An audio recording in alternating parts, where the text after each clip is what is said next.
Hello ji, this is Basit Shahbaz and you are watching unplug mic. मुल्क पाकिस्तान और रियासत पाकिस्तान के अंदर और ख़ास तौर पर विफाक के अंदर क्या सूरत हाल बन रही है, वो सहाफ़ियों के हवाले से हो, वो अदालती हवाले से हो और या सियासतदानों के हवाले से हो, इसके साथ साथ जर्नलिस्ट के हवाले से हो, इन तमाम चीज़ों के ऊपर बात करने के लिए हरमीत सिंह हमारे साथ मौजूद हैं। सर बहुत शुक्रिया पाजी सारे टाइम दा। बहुत शुक्रिया बासित आपका भी कि इतनी बड़े अर्जेंट बेसिस पे हमने आपको पकड़ा है। Thank you so much. अच्छा, हम नेशनल बात भी करेंगे, इंटरनेशनल वे से भी जो ईरान की सारी सूरत हाल आपकी उसके ऊपर बहुत अच्छी ग्रिप है, वो भी साथ साथ ऐड करेंगे। कम वक्त में ज़्यादा से ज़्यादा चीज़ें हम आपसे हासिल करने की कोशिश करेंगे। हरमीत भाई मुझे बताइएगा, पहले तो हम विफाक में बैठे हैं, हम विफाक की बात करते हैं। यहाँ पे क्या सियासत होती देख रहे हैं आप, और कदगने क्या होती देखते हैं? कदगने तो खैर उस पर आऊँगा मैं, लेकिन पॉलिटिक्स आपके सामने अब हमारा बच्चा पॉलिटिशियन बन चुका है। क्योंकि इस वक्त अगर आप सियासत को देखें ना तो कोई समझ ही नहीं आ रही है।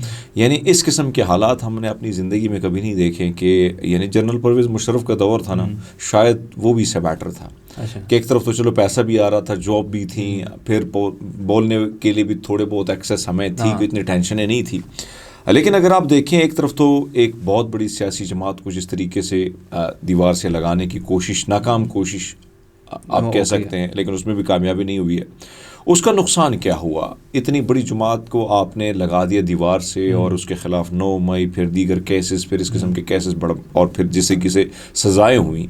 उससे ये नुकसान हुआ कि पाकिस्तान में एक तरफ तो आपको ये हुआ कि पाकिस्तान जो ओवरसीज़ जो रीढ़ की हड्डी हम समझते हैं उनको, उनका जो रुझान था, इंटरेस्ट था, वो सारी चीज़ों में कमी हमें देखने को मिली। रेमिटेंस कम हो गई। रेमिटेंस अब आप देखें रेमिटेंस तो हड्डी होती है ना रीढ़, बिल्कुल ऐसे ही। वो आप देखें, हालांकि टेलीविज़न पर इतना झूठ बोला जाता है। भुट्टो साहब कहते थे आप बाहर जाओ, बाहर जाके पैसे कमाओ और पाकिस्तान भेजो। तो हमने ये मेंटालिटी। अब मामला ये है कि अब सिचुएशन ये है कि ना, आप बाहर जाने के लिए अब लोग जो है ना, यहाँ से भागने की बेचारे कोशिश करते हैं, तो मोहसिन नकवी साहब उनको एयरपोर्ट पर पकड़ लेते हैं, धर लेते हैं। एक तरफ तो ये हालात हैं। दूसरी बात पर इंटरनेट आपकी जो अंदरूनी हालात हैं, उसकी वजह से बैनुल-अक़वामी सतह पर आपको लोग किस निगाह से देखते हैं। देखो, सिंपल सी मिसाल है, आपके घर में जो कुछ होता है, लड़ाइयाँ झगड़े हालात फाइनेंशियली, तो मोहल्ले के लोग भी ना थोड़ा सा साइड लाइन रखते हैं, कहते हैं यार झगड़ालू हैं, पैसे कर्जदार हैं, इनसे थोड़े साइड इस तरह मुँह ना खोलें, पैसे ना मांगे। तो हमारे वज़ीर-ए-आज़म साहब भी कह चुके हैं, कहते हैं जब मैं किसी से बात करता हूँ वो कहते हैं कि पैसे मांगने के लिए आ गया, तो वो कहते हैं मैं पैसे मांगने नहीं आया हूँ। तो सिचुएशन तो हमारी ये है, तो एतमाद का फुक़दान है। फिर हमारी खारजा पॉलिसी की आप बड़ी नाकामी ये देखें कि हमने हमारे मुल्क में जो रिजीम चेंज हुई, अमेरिका के कहने पर हुई। आप मुबैना तौर पर अगर आप देखें तो सारी चीज़ आपके सामने आती हैं। उसके बावजूद अमेरिका, हमने तो फिर डोनाल्ड ट्रंप साहब को हमने नोबेल इनाम के लिए भी नामज़द कर दिया। फिर हमने मादनियात की प्लेट भी उनको दिखा दी कि भाई साहब हम हाजिर हैं, आप हुक्म करें। तो ये सारी चीज़ें होने के बावजूद, और हमने लंच भी बड़े, और हमारे फील्ड मार्शल साहब की बड़ी बड़ी तारीफ़ें भी हुई, आपने देखी कि उन्होंने बड़े होने का भी बहादुर बंदे हैं। लेकिन आप अंदाज़ा लगा लें कि परसों जब वीज़ा आता है और जो उनकी पॉलिसी आती है, उसमें पाकिस्तान को जो है उन्होंने खुटे लाइन लगा दिया। तो एक तरफ तो आपकी दुनिया में खारजा पॉलिसी की आपकी सिचुएशन है। अफ़गानिस्तान से हम बात करना चाहते हैं कि इतना बड़ा ट्रेड हो सकता है, ये सारी चीज़ें हो सकते हैं। आपने अफ़गानिस्तान पर, अब मैं देख रहा था दलाल चौधरी साहब जो थे तंजीम साजी वाले, तो वो साहब कहते हैं कि किसी ने अफ़गानिस्तान के हवाले से नरमी की बात की तो हम उनको उधर खदेड़ देंगे। अब मुझे ये बताएं कि यानी ये किसने आपको स्क्रिप्ट दिया? एक सियासतदान तो ये बात नहीं करता है। और अगर आप ये कहते हैं कि हम उनको खदेड़ देंगे तो आसान, फिर तो पहले अवार करें अपने नून लीगियों पर। ख्वाजा आसिफ ने क्या कहा था कि ताकत तुम्हारी, अल्लाह हमारा है, ठीक है। आप इस अयाज सादिक साहब का निकाले रिमार्क्स, उन्होंने क्या कहा था? वो भी ये कह रहे थे कि भाई तालिबान, ये ताकत का जो है वो गरूर टूट गया। वहाँ पे अफगानी वॉर लड़ने वाले कौन थे, उनको बनाने वाले कौन थे, फिर वो भी बता दें। सो बहरहाल ये जो सिचुएशन है, जिस किस्म की अब पॉलिटिक्स हो रही है, आप पॉलिटिशियन से पूछें, मैं नून लीगियों से बैठता हूँ, हमारे बड़े अच्छे दोस्त हैं उसमें, और ज़ाहिर बात है हमारे ख़बरों के ज़रिए भी बहुत सारे लोग ऐसे होते हैं, वो बेचारे फरियाद कर रहे हैं कि हमने सोचे नहीं था कि हम अपनी पॉलिटिक्स का इतना बेड़ा गर्क करेंगे। तो पॉलिटिक्स तो आपके सामने है कि पॉलिटिक्स का असर होता है मईशत पे। मईशत आपके सामने है कि इस वक्त हम जो कर्ज़े हमने यूएई से लिए हैं, अब उसके 3 टाइम से ज़्यादा हम उसका जो है वो दे रहे हैं, इंटरेस्ट दे रहे हैं।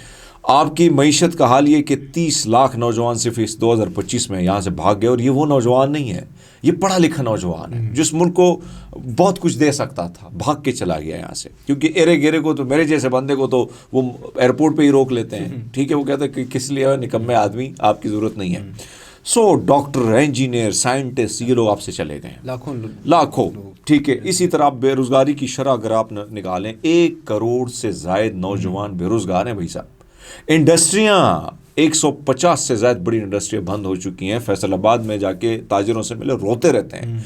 हत्ता कि मैं एक मुर्गी वाले का मिसाल दूं, मैं उनसे पूछा कि भाई मुझे ना वो चाहिए कबाब के लिए, वो क्या उसे कीमा, तो मैंने कहा यार मैं सुबह आ जाता हूँ क्योंकि मैं जिम जाता हूँ, तो उसके बाद मेरे लिए कीमा बना के दे देना। कहते हैं सुबह क्यों आते हो सरदार साहब, आप किसी टाइम भी आ जाओ। मैंने कहा वो क्यों, आप पे रश होती है। कहते कोई आता ही नहीं है, मैं वेला ही हूँ, मैं वेला ही हूँ, जिस टाइम पे तुम आओ। तो आप अंदाज़ा लगा लें कि मुर्गी वाले की हालत क्या है। अंडा ख़रीदने के लिए पैसे नहीं है, हालात आपके ये। आटा आप देखें, पहले आपने किसानों से सस्ते में ख़रीदा गंदम, और अब जाके आपने महंगा होगा। अब देखो इस्लामाबाद और रावलपिंडी में, जहाँ पे पूरे पंजाब में आटा नायाब हो रहा है, ठीक है।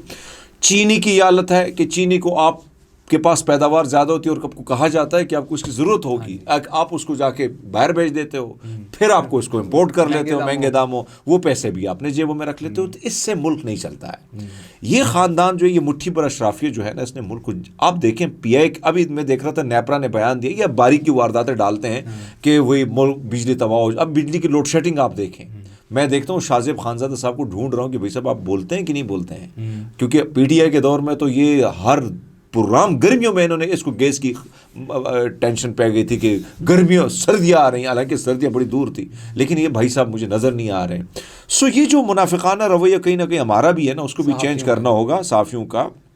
और इस वक्त जो हालात हैं, अब ये नेपरा वाले क्या करें, बारीक वारदात कि मुल्क पावर सेक्टर तबाह हो रहा है, यहाँ पर ये, अब हमें इसे क्या करना होगा, प्राइवेटाइजेशन की तरफ लेके जाना होगा।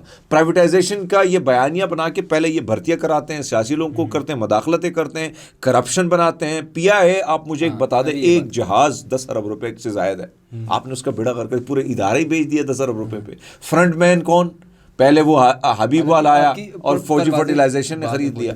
अब इसी तरह नेपरा कौन खरीदेगा, उसके भी फ्रंटमैन किसी न किसी से खरीदा जाएगा।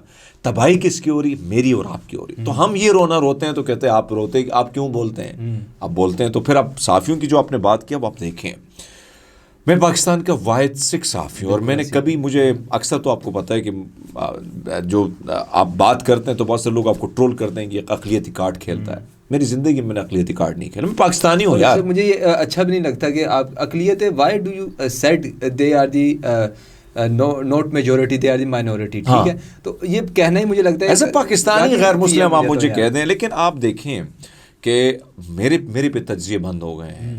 मैं वो बात करता था कि मेरा मकसद ये था कि मैं पाकिस्तान का एक सॉफ्ट चेहरा दुनिया को दिखाऊं कि यहाँ सिर्फ मुसलमान नहीं है यार, यहाँ बागीचा बड़ा खूबसूरत है, इसमें बड़े खूबसूरत फूल लगे हैं, उनकी डिफरेंट महक है, लेकिन अनफॉर्चुनेटली एक सरदार को भी बर्दाश्त नहीं कर पाए। और तो आप दूसरी जगह पे देखें कि वो जो कॉरिडोर ये बनाते हैं और खोलते हैं और खालिस्तान और इन सारी चीज़ों के ऊपर ये बात करते हैं और इंडिया को लुटेरते हैं, तो यहाँ पे क्या सूरत हाल है? देखिए, मैं आपको ये बताऊं ना कि ऑपरेशन जब हिंदुस्तान ने हम पे लॉन्च किया ना, सबसे बड़े चैनल्स पर मुझे बिठाने के लिए इजाज़त दी गई और मैं बैठा और मैंने छतरोल की, अपने पाकिस्तान को डिफेंड किया।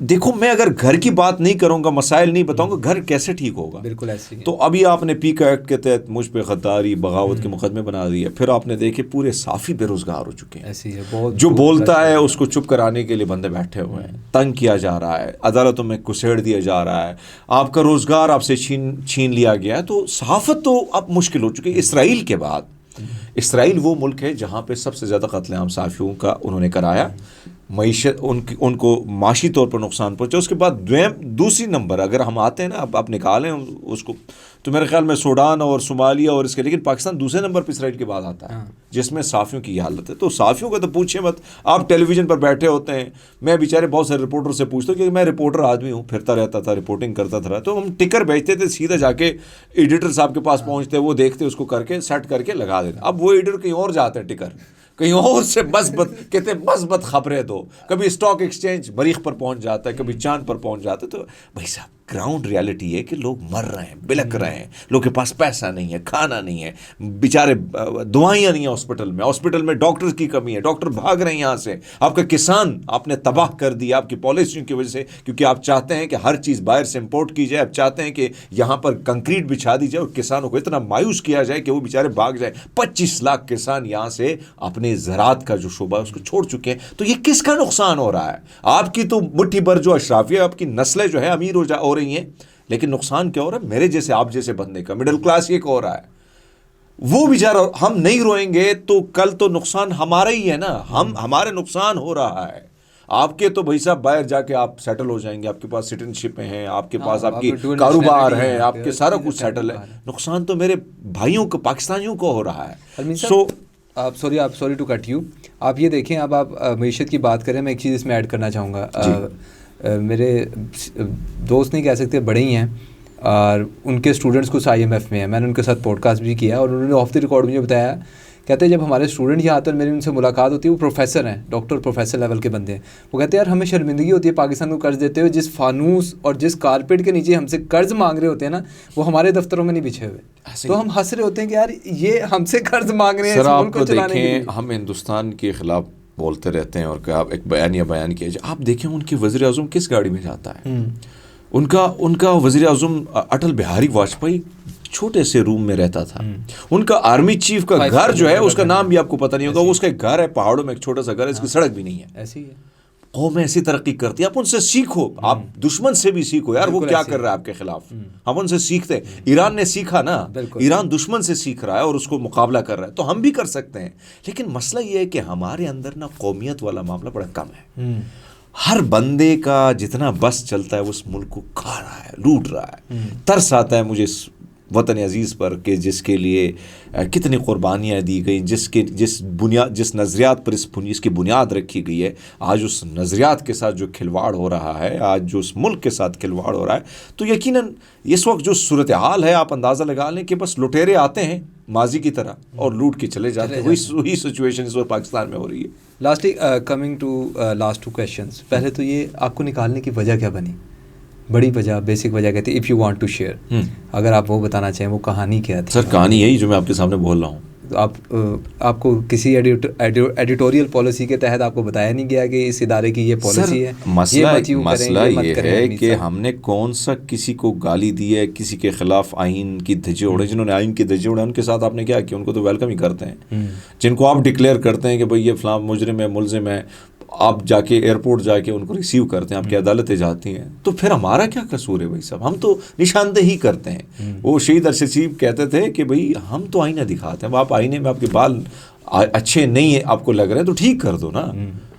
तो मेरे जो एडिटोरियल पॉलिसी में तो उसको फॉलो करता था, ऐसा नहीं था, लेकिन शायद मेरे यूट्यूब से या ट्विटर से हो जाती है तकलीफ फिर। अच्छा मुझे ये बताएं कि क्योंकि आप इंटरनेशनली चीज़ों को बहुत कीनली ऑब्जर्व करते हैं और कवर करते हैं, हम ईरान की वॉर की अगर बात करें अमेरिका के साथ या इसराइल के साथ, पहले तो बड़ी बात यह है कि आप देखें कि अगर हम मुस्लिम दुनिया की बात करते हैं, मुस्लिम ममालिक की बात करते हैं, सऊदीया, टर्की, जॉर्डन, ये वो फलाना फलाना, उनमें से सिर्फ एक ईरान है, सिर्फ एक ईरान जिसके अंदर पंजाबी में कहते हैं इतना तप्पड़ है कि वो बैकफायर कर सकता है और जवाब दे सकता है कि यार ये मत सोचना कि हम डर जाएंगे, ये वो नहीं है। और अगर आप हिस्ट्री के तौर पे देखें तो वाहिद ईरान है जो अपने मुल्क में इनकलाब लेके आया, जिसने बादशाहत का खात्मा किया, और वहाँ पे जो है आयतुल्लाह खामनाई साहब, उनसे पहले खुमैनी साहब आए। तो व्हाट डू यू सी इसके इम्पैक्ट इंटरनेशनल और पाकिस्तान? देखिए ईरान मसला क्या है जो आपने खुद ही बता दी अपने सवाल में।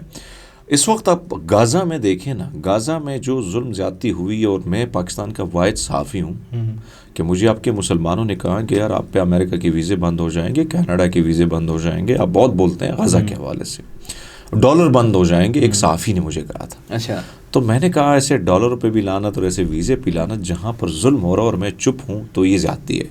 तो मैं 3000 से ज़ायद वीडियो बना चुका हूँ 2023 से अब तक। अब मेरे 4 बड़े चैनल उड़ा दिए गए। अच्छा, ठीक है। एक गैर मुस्लिम जो जुल्म को देख रहा है और उस पर बोल रहा है। तो जो मुसलमान हुक्मरान है उनकी जो खामोशी और उनकी जो ताबेदारी है और फिर उन्होंने जो कुछ किया वो मुझे, मैं उस पर बड़ा लंबा चला जाएगा सब कुछ। ईरान देखो, दो पॉलिसी थी पूरी दुनिया, जब तख्लीक एक नया सिस्टम बनता है, नए ऑर्डर जारी होते हैं तो उसमें दो किस्म के नज़रियात थे। एक हम रशिया का ब्लॉक था, एक अमेरिका का था। उसमें अचानक एक मुल्क निकल आता है और वो कहता है कि ला इलाहा इल्लल्लाह, मैं इस नज़रियात पर यकीन रखता हूँ। तो फिर जब तीसरा नज़रिया आता है तो जिस तरह पाकिस्तान में तीसरी पार्टी को एक्सेप्ट नहीं किया जा रहा, दुनिया कैसे करेगी। सो बहरहाल अब मैं आता हूँ थोड़ा सा तकलीफ इसलिए कि इसराइल का जो ग्रेटर मामला है ना वो है, उसमें बलूचिस्तान भी शामिल है।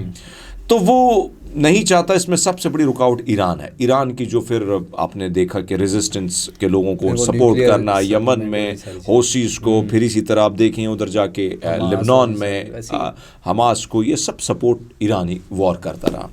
इस सारी सिचुएशन में अगर किसी ने खदेड़ा है, किसी को ना नुकसान दिया है, उनकी यानी मुसाद से बहुत बड़ी एजेंसियां हैं, लेकिन अगर उसको टक्कर दे रहा है तो ईरान अकेला दे रहा है, एक अकेला दे रहा है। फिर 12 दिनों की जंग में मुझे ये बताएं कि 52,000 एप्लीकेशन लोगों ने सबमिट की इसराइल में, क्योंकि इसराइल तो पहले छुपाता रहा।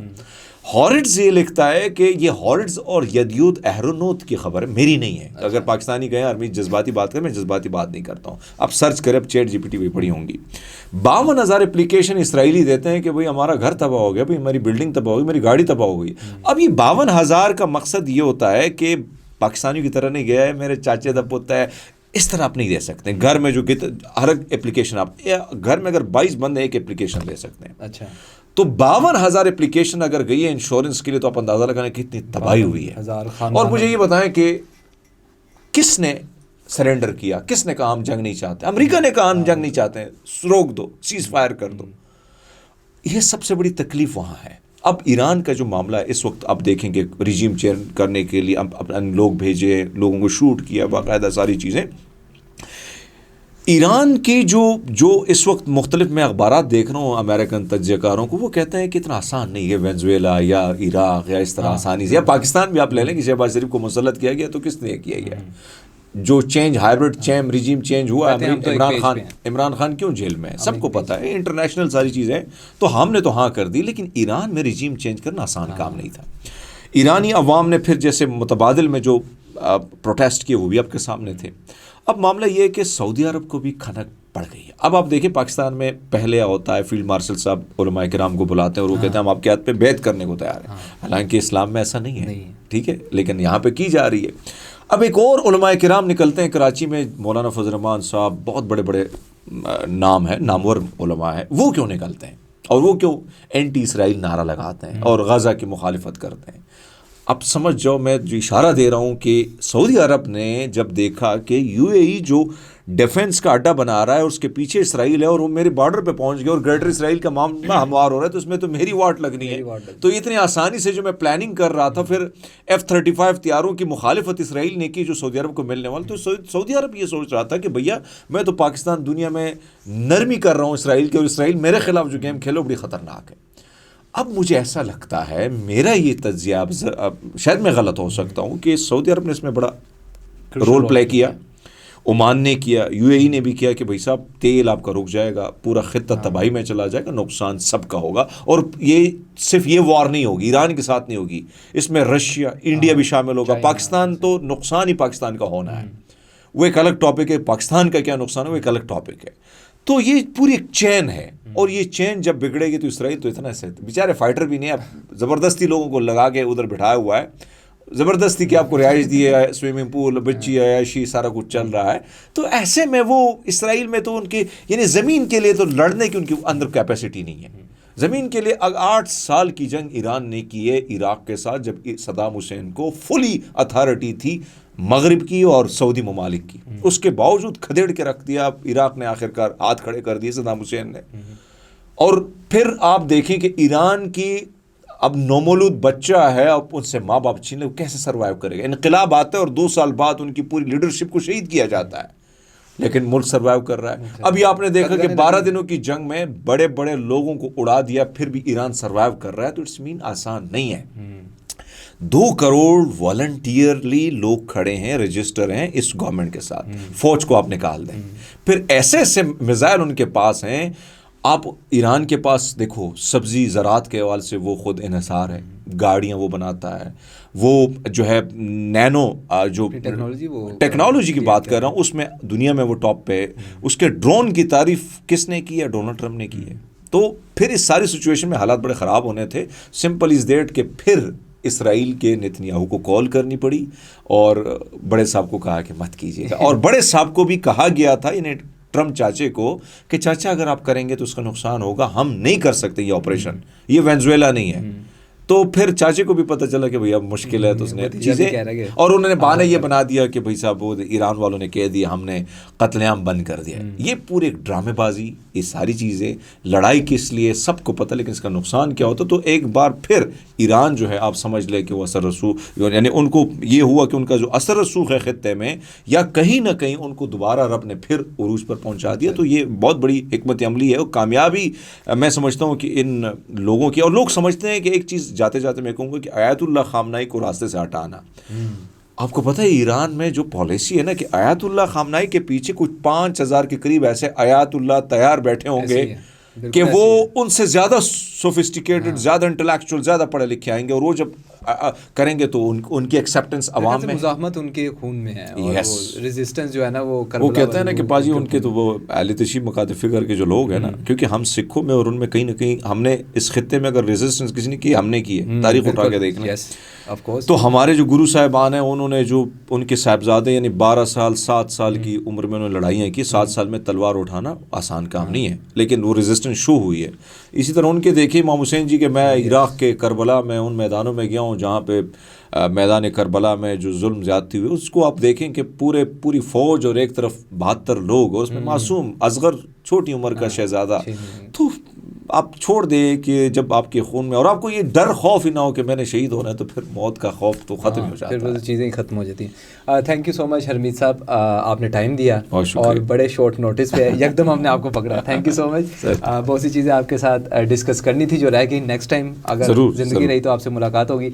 नाज़रीन, हरमीत सिंह साहब हमारे साथ मौजूद थे, जिसमें बहुत सी चीज़ें हमने उनसे डिस्कस की, और इंटरनेशनल अफेयर्स ख़ास तौर पर, क्योंकि उनकी अपनी बहुत ग्रिप है इन चीज़ों के ऊपर, तो हमने कोशिश की हम वो भी डिस्कस करें। इसी के साथ हम दोनों को इजाज़त दीजिए, आपसे मुलाकात होगी एक अगले एपिसोड में मेरे साथ। तब तक के लिए अल्लाह हाफ़िज़।